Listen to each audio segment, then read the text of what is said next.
నెల్లూరు జిల్లాలో వైసీపీకి మరొక బిగ్ షాక్ తగలబోతుందా అంటే సంకేతాలు చూస్తుంటే అవునని అనిపిస్తుంది. వైసీపీకి మాజీ ఎంపీ ఆదాల ప్రభాకర్ రెడ్డి రాజీనామా చేయబోతున్నారంటూ రాజకీయ వర్గాల్లో వార్తలు చక్కర్లు కొడుతున్నాయి. ఓటమి తర్వాత పార్టీలో తనకు గుర్తింపు లేదంటూ ఆవేదన వ్యక్తం చేసినట్లుగా తెలుస్తోంది. పార్టీలో ప్రాధాన్యత ఇవ్వట్లేదంటూ ఆదాల మనస్తాపం చెందారని, కొంతకాలంగా పార్టీ కార్యక్రమాలకు దూరంగా ఉంటూ వస్తున్నారని కూడా తెలుస్తోంది. రాజకీయాల నుంచి అసలు పూర్తిగా తప్పుకుంటున్నట్లుగా ఆయన సన్నిహిత వర్గాల్లో చర్చ నడుస్తోంది.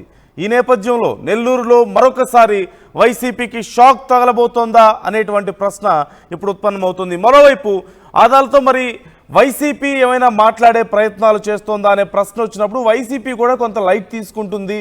ప్రధానంగా అసలు ఆదాల యొక్క మనస్తాపానికి, ఆయన నిరుత్సాహానికి కారణమే వైసీపీ ఆయన్ను నిర్లక్ష్యం చేయడమా అనేటువంటి ప్రశ్న ఇక్కడ ఖచ్చితంగా ఉత్పన్నం అవుతుంది.